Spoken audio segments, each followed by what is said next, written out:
कक्षा 8 worksheet number 6 बच्चों, गणित की वर्कशीट है। एक रोचक पहेली देखिए इसमें। मुक्ता मैडम ने कंचों की एक थैली में से एक मुट्ठी कंचे निकालकर दूसरी थैली में डाल दिए और उस थैली की गांठ मारकर बच्चों को कहा कि इस थैली की गांठ को बिना खोले और बिना फाड़े क्या आप इस थैली में से कंचों की संख्या बता सकते हैं।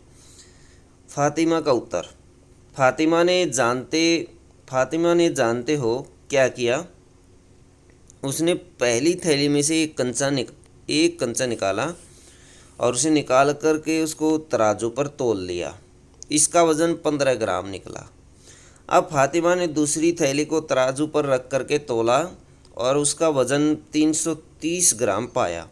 फातिमा खुश हो गई और बोली, मैडम मैं बताऊं कंचों की संख्या कितनी होगी।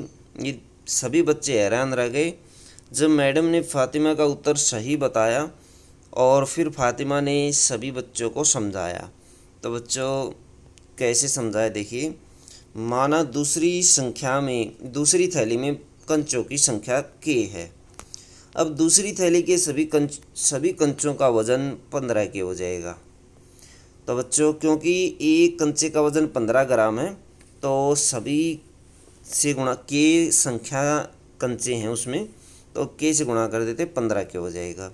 अब दूसरी थैली के कंचों का वज़न तोलने पर 330 ग्राम हमें प्राप्त होता है, इसलिए हम कर लेते 15 के बराबर 330, दोनों बराबर हैं। और के बराबर आ जाएगा 330 बटे 15 से इसको डिवाइड कर देते हैं। तो डिवाइड करने पर 15 दूनी 30 और 15 दूनी 30, हमें 22 कंचे मिल जाते हैं। दूसरी थैली में कंचों की जो संख्या वो 22 आ जाएगी। तो बच्चों ये कितनी मज़ेदार पहेली है। तो इस तरह से हम इसको क्वेश्चनों में यूज़ कर सकते हैं इस तरीके को।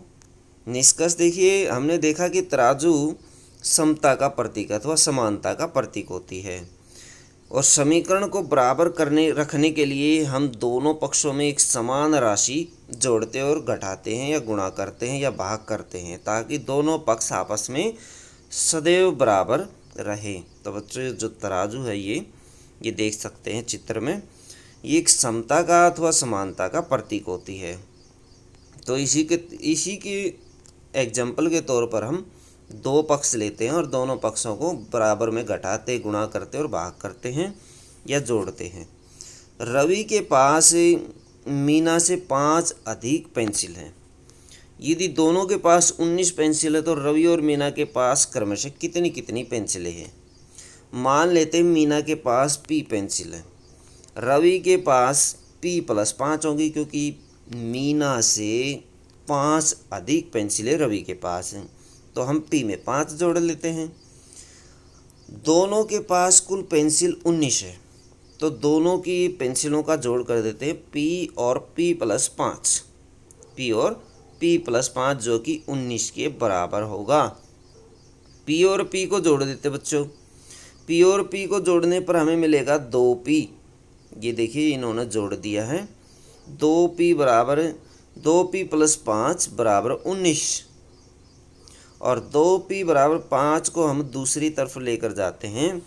जब किसी संख्या को कोई संख्या यहाँ प्लस में है और दूसरी तरफ लेके जाएंगे तो वो माइनस में हो जाएगी। यदि ये संख्या माइनस में होती तो प्लस में हो जाती, तो यदि गुणा में होती तो भाग में हो जाती, भाग में होती तो गुणा में हो जाती।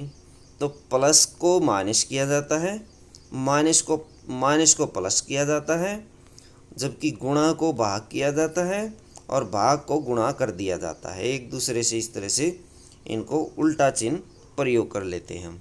अब 19 में से हम 5 को सबट्रैक्ट कर देते अथवा घटा देते।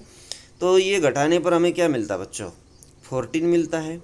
कितना मिलता है, 14 मिलता है। देखिए 2P बराबर 14 हमें मिलता है। 19 में से 5 घटाने पर हमें 14 मिल जाएगा और P बराबर आ जाएगा 14/2।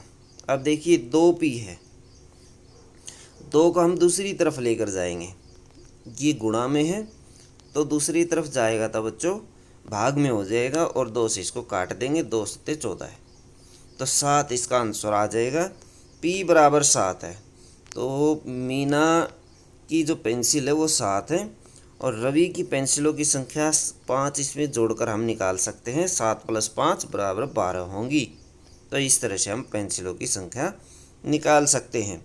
आपने देखा एक पक्ष या बायां पक्ष को चरों के रूप में बदलने और दूसरे पक्ष या दायां पक्ष को संख्या के रूप में बदलने पर हम बायां पक्ष में जो संख्या जमा की होती है उसी संख्या को दाएं पक्ष में ले जाकर घटाते हैं।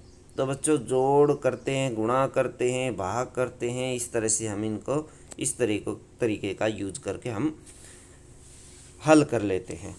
चलिए कुछ प्रश्न हल करते हैं। y - 7 बराबर 27। तो बच्चों ये देखिए y - 7 बराबर 27।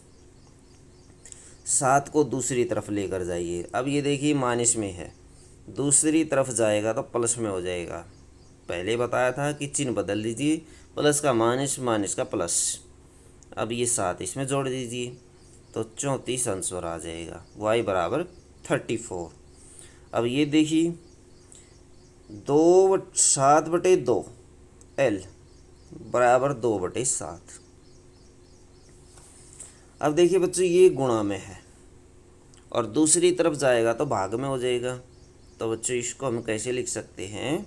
L बराबर 2/7 भाग में 7/2। दूसरी तरफ ले जाकर हमने भाग कर दिया। अब क्या करते हैं, 2/7 पीछे वाली संख्या को यदि गुणा में कर देते हम तो पीछे वाली संख्या उलटी हो जाती है, पलट जाती है बच्चों। कैसी हो जाती है? पलट जाती है। 2/7 हो जाएगी। कितनी हो जाएगी?